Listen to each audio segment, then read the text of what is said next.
Welcome to this series I'm calling Sor Mind, where I'll investigate not only the technique behind some Sor studies, some pieces by Fernando Sor, but also the harmony. Because I think one of the things we can gain from these etudes, and actually I think one of the things that the masters of the past intended, but which has been a little bit lost in modern times, is that the etudes represent not only a way to develop technique, instrumental technique, the physical aspect, but also the mental aspect and the content aspect. So I actually think that these etudes, a lot of them address more musical concerns, and that perhaps someone like Sor, his intention may have been to help develop the ability to improvise and compose in the student. So what I want to do with these videos, this new series here, is look at a variety of Sor studies, starting with Opus 44, from the viewpoint of the technique, but also what is the underpinning of the harmony and of the composition itself. This will be relevant for people who maybe want to compose, arrange, or improvise in a variety of styles. And I think Sor is a great thing to focus on because it is very triadic music. It's built from triads. And so, of course, there are seventh chords and other things that arise. But having such a focus on the triads gives you a strong base for playing more so-called modern styles.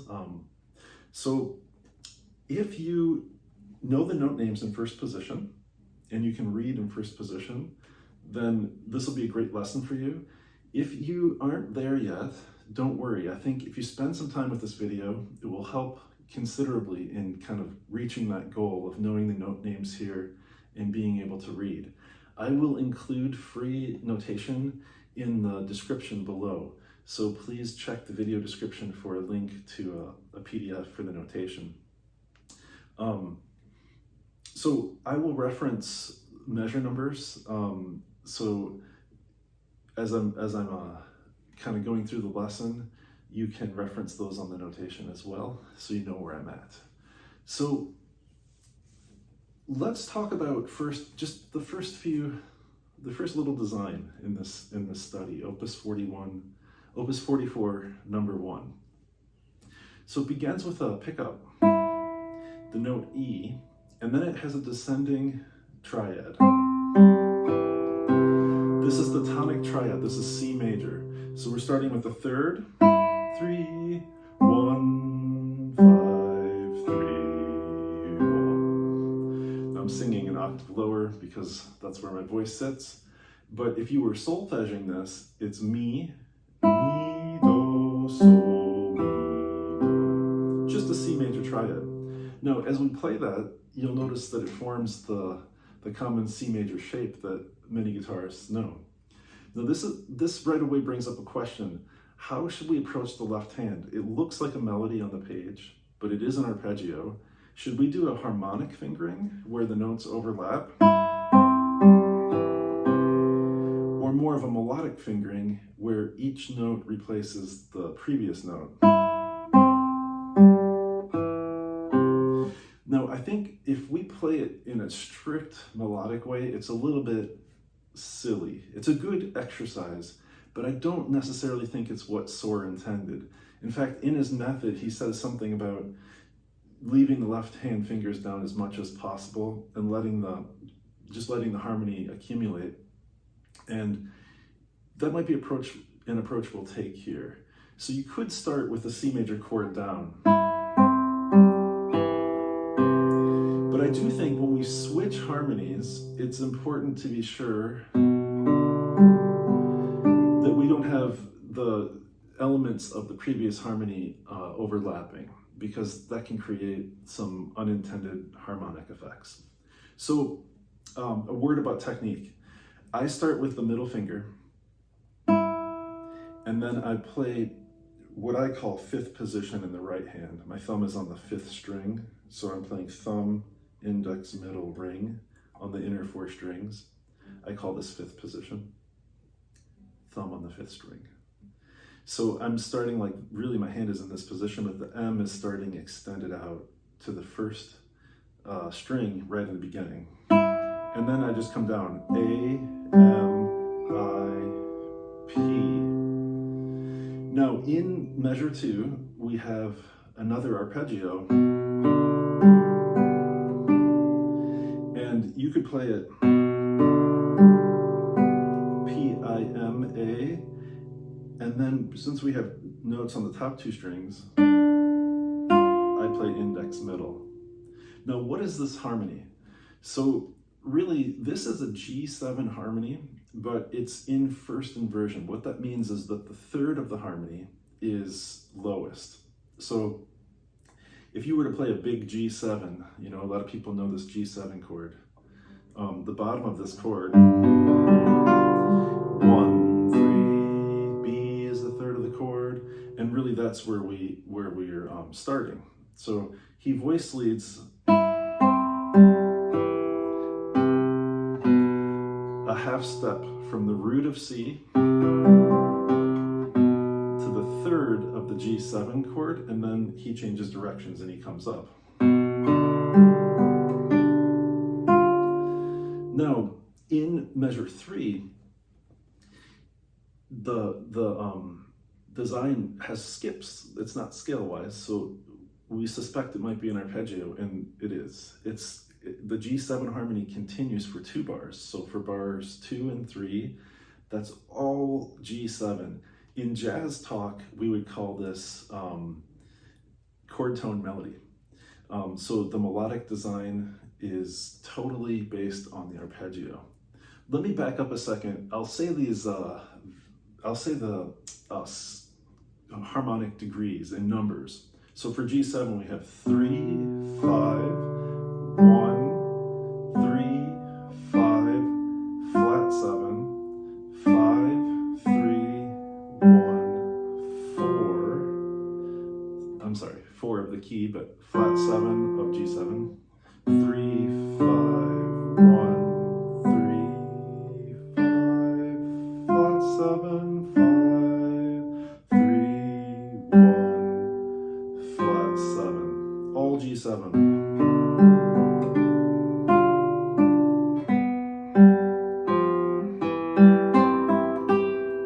Okay, so now we're in measure 4 now, and in measure 4 we're back to C major.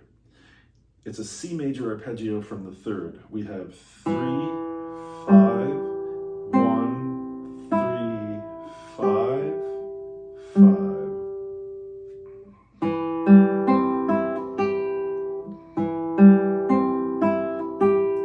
Now I play this in my right hand. I'm playing what I call 4th position, thumb on the 4th string, and then I just play thumb, index, middle, ring. So we have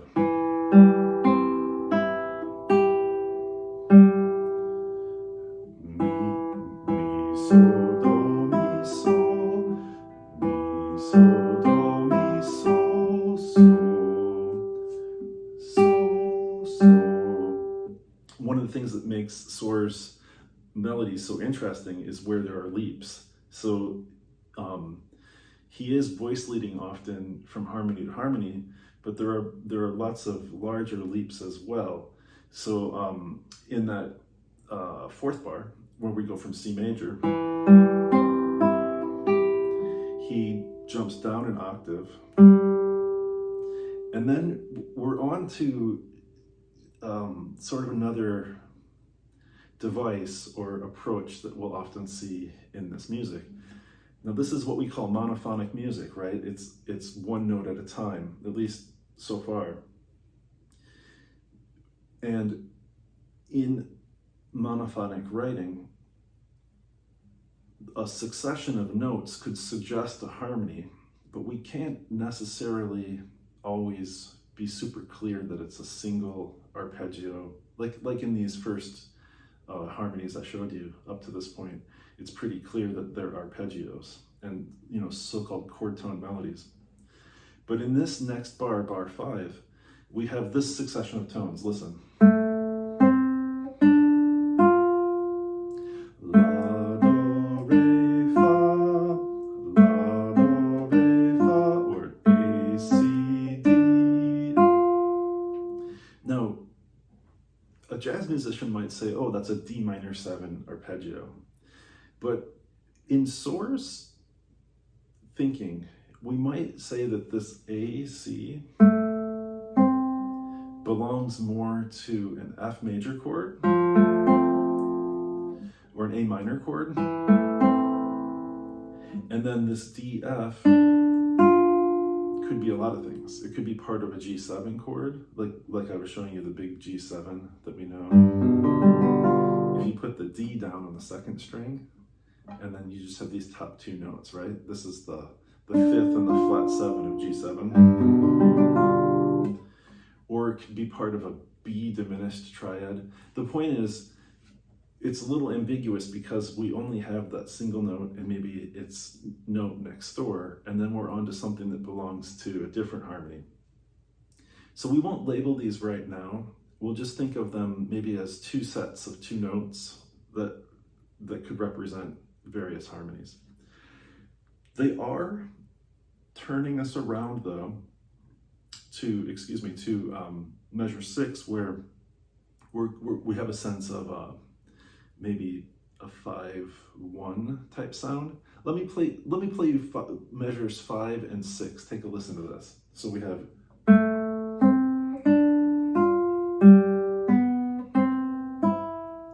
now that kind of sounds like maybe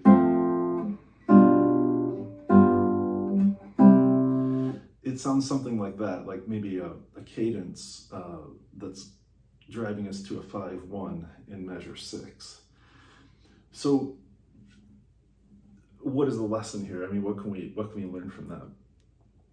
I think it's that the kind of incomplete information gives a sense of harmony, but it's a little incomplete. So the ear kind of fills in a chord progression based on like the grammar of harmony that we're accustomed to from listening to this style. What we should be able to do is at least know what the note names are and what the scale degrees could be. So if I just move forward now to measure 6, we have the notes G, B, and then we have C, E. So if we thought of this as a 5-1, this would be the 1 and the 3 of the 5 chord, and this would be the 1 and the 3 of the 1 chord. So does it sound like this to your ear?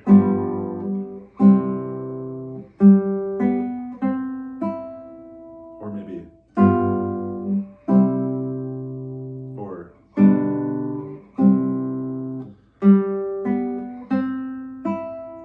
then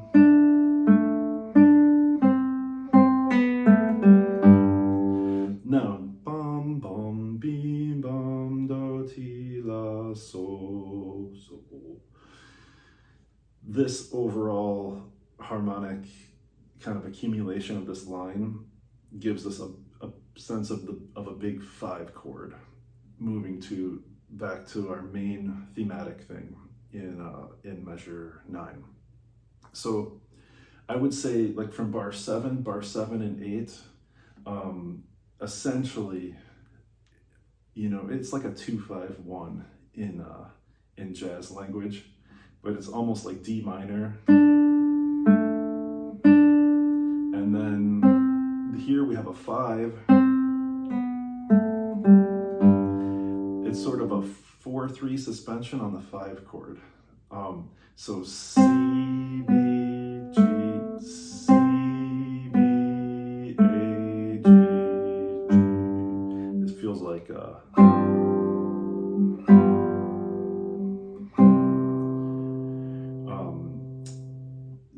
the C in bar 8, that C with the slur, is sort of a suspension that's built on the 5 chord. And then the A on beat 2 of measure 8, that A is like a 9-8 suspension. So the harmony that we're really dealing with is a G or G7 harmony. But there's a C and then there's an A that goes to G. Da, da. Now, this is relevant to know. So what have we talked about up to this point? I mean, I'm dropping a lot of information, but you have the idea of chord tone melodies, or how arpeggios can make nice melodic designs. And we talked about leaps, giving contour to the line. And we talked about how sometimes just two notes will suggest a harmony, but it could be interpreted in a few ways usually. And now I mentioned the idea of suspensions, and the suspension really gives, often it's on a beat. There's the dissonant note, or the note with some tension, and then on the upbeat or weak beat, there's a release of that tension harmonically. Why is that important to know? I mean, it's nice to have information, but what does that really do for us? Well, if you're playing in this style, I think one of the things that's happened to musical human beings is, over time, we've become very accustomed to a lot of different dissonances, unresolved dissonances. If you play, for example, if you play the music of Leo Brouwer, or Takemitsu, or maybe a little bit to a lesser extent Villa-Lobos, these composers in the 20th century had a freer and more liberated feeling or sense of using dissonances. That was part of the innovations, the innovation that was happening in music generally. So with our modern ears, we've heard all these different types of harmonic language. And to us, maybe this doesn't really sound like much. But in this style, if we're thinking in a more pure classical 18th century, 19th century European kind of way, a lot of the energy and the forward motion of this music comes from that relative dissonance. It is dissonant relative to just the triad, right? So we almost have to kind of calibrate our perception in our ear so that we begin to hear how those, in this case, like a 4-3 suspension and a 9-8 suspension, how they lend that energy to the music and that give that propulsion forward. So when we play this, we could exaggerate those dissonances a bit, and then de-emphasize the release of the tension. So let me show you specifically what I mean. Instead of playing these equally, or we play I really exaggerated that, but so knowing which tones are the non-chord tones, in this case, these little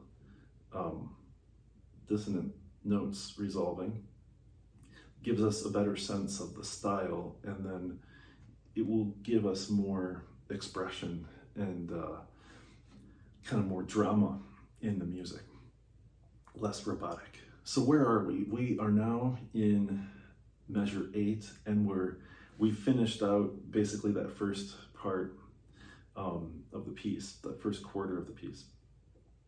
So when we do a pickup to, this would be measure 9, the pickup to measure 9 and measure 9, measure 10 and 11 and 12 are the very same thing as the beginning of the piece. We can briefly review it. We have a C major arpeggio. It comes down from the 3rd, and it's starting on beat 4. So 4, 1, 2, 3, 4, 1 and 2 and 3, 4, 1, 2, 3, 4. Now, just again, a reminder about the technical aspect. It's good to find a positional approach for the right hand, and then maybe you can pull one finger out of the position. So I was doing for that first C major harmony, again, I'm doing kind of a fifth position, 5, 4, 3, 2, inner 4 strings, but I start with my middle finger on the first string, and then I just come down. And when I come up, same thing, but then I play index, middle. In bar 11, I play A, M, I, P. So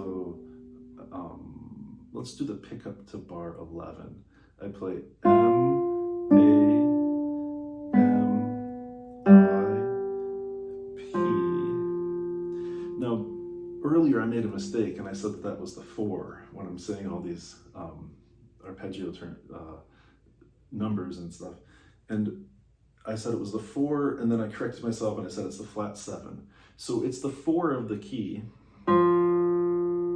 but it's the flat 7 of the current harmony, which is G7. So the note F. You could think of that, the end of that line, this is the last note of measure 11, the note F. This is kind of like a 4-3 suspension going to the 3rd. And so I feel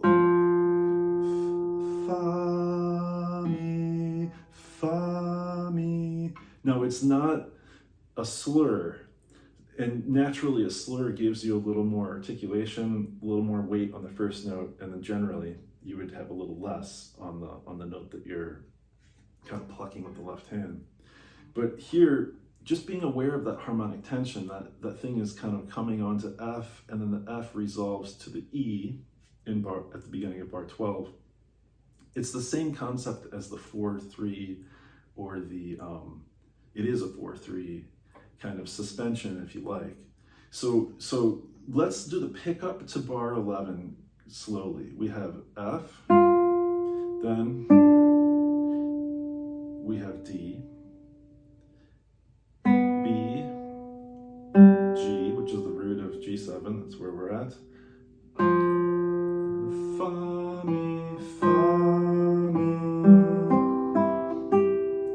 You'll hear a lot of fa, mi in this style because it's often used in exactly this way. The half-step resolutions give you that sense of one harmony, kind of the inevitability of one harmony moving to the next. There's a pull to that half-step resolution, and it has to do often with where it's placed rhythmically. So here it's on beat 4, and it's pulling us into the downbeat of 12. Okay, without lingering too long here, we go into measure 12 with this 1, 2, 3. Now here's our octave displacement. And the jagged, what we call disjunct lines, or what is sometimes referred to as implied polyphony. If you look on the page here in measures 13 and 14, it just looks like a zigzag.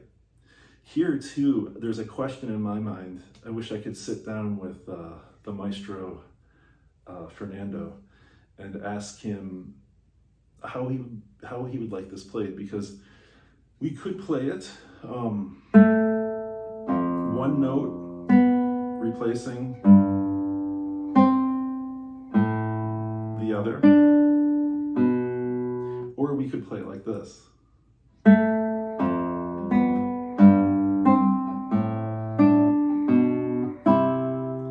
Where it's almost like we split it into 2 voices, and then each of the notes, the higher notes and the lower notes, are played more like a half note that overlap.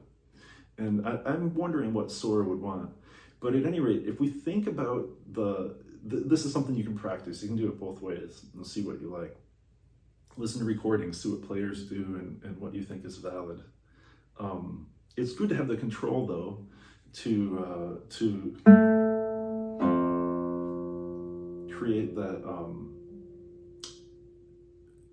terminating one note once the other note has been struck. That control is good, and that involves sometimes left hand lifting or sometimes right hand dampening. The harmony though, let's focus on the harmony from bar 12. We have a C major arpeggio again from the third. Mi,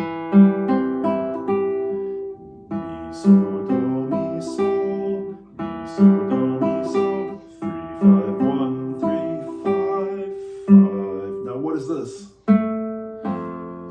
I think this is expressive of F major. And the next would be G major.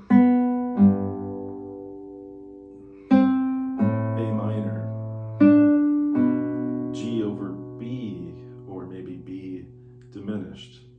By the way, it's like the beginning of Blackbird by Paul McCartney.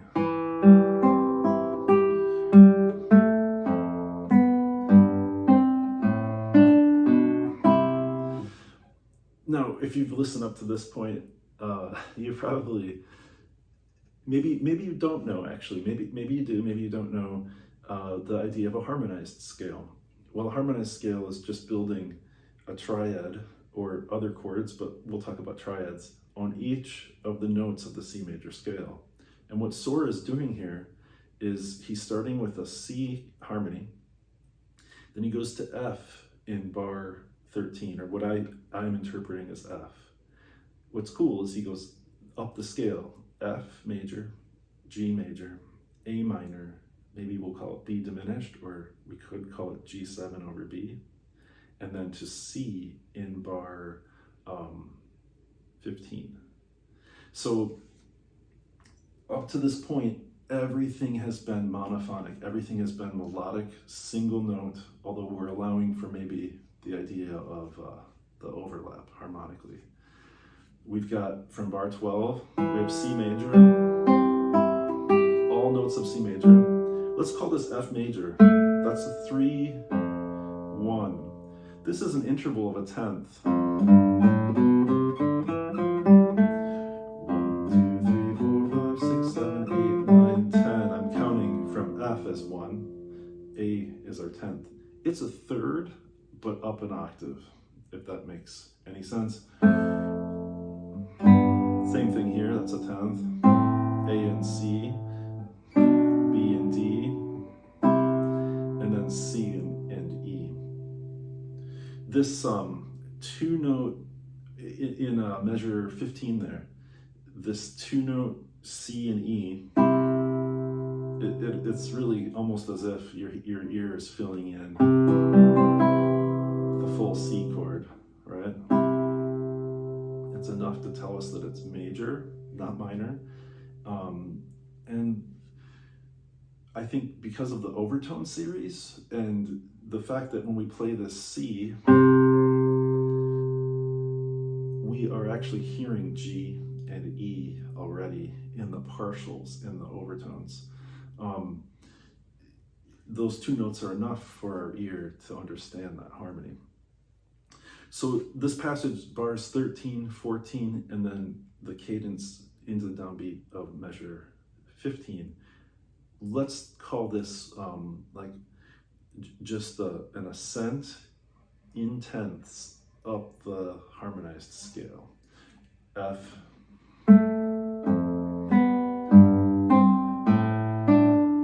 Now what happens? Half step resolution. B, C, B, C. So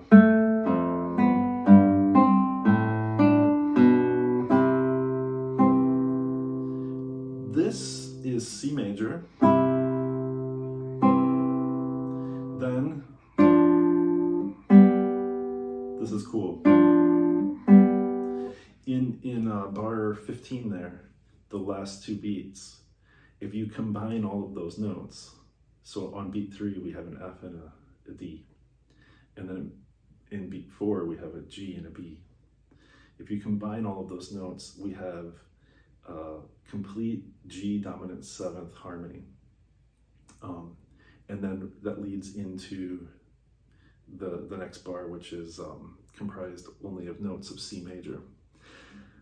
This video is going a bit long, so I might speed up slightly, but I think it's really important to notice that in bar 15, for the first time, we have two voices. He actually writes two voices, and they are in contrary motion. A good thing to practice on the guitar when you have two or more voices that are more or less equally melodic in nature is to practice them separately. So in the bass voice here, in measure 15, we have do, mi, fa, sol, do, mi, fa, sol.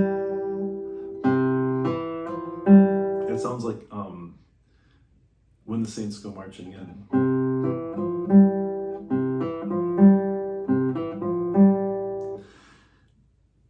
It's good to extract that, hear that, and then the upper voice sounds like this. Lower voice. And then. Now I can hear someone in the YouTube comments already saying like, he's repeating his finger, why is he doing that? When I played the upper voice, notice I played A, then I played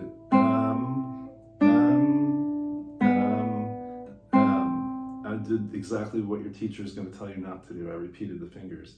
Why? Because when I extract when I take the fabric apart, it's like, say you have a braid, right? Sometimes you have three voices. So the braid analogy is good. It's like you take each thread of the braid and you pull them apart and then you re-braid them.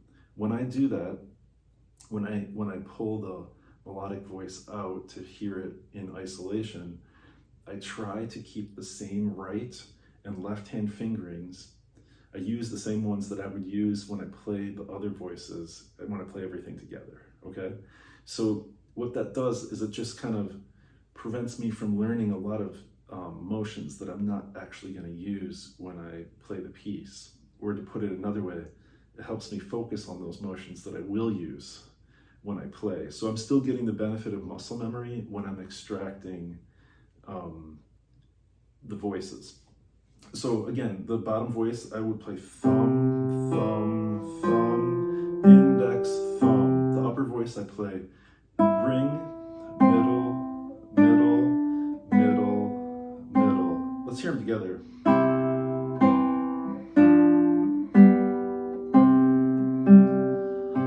One more time.